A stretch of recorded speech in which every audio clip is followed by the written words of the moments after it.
ساده از دلبر حذر کن، ساده گولت میزند. ترک مستی کرده باشی، باده گولت میزند. مثل ما حتما نباید اهل می باشی فقط، عشق گاهی بر سر سجاده گولت میزند.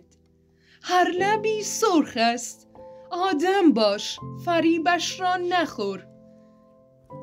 گاه سیبی حاضر و آماده گولت میزند. عشق هم دست است با شیطان، چه میداند کسی؟ عشق هم شاید تعهد داده گولت میزند. مانده ای عمری میان یک دو راهی، هر دو راه آخرش دره است، دارد جاده گولت میزند. این نصیحت ها اگر عاشق شدی بیفایده است. عشق وقتی اتفاق افتاده باشد گولت میزند.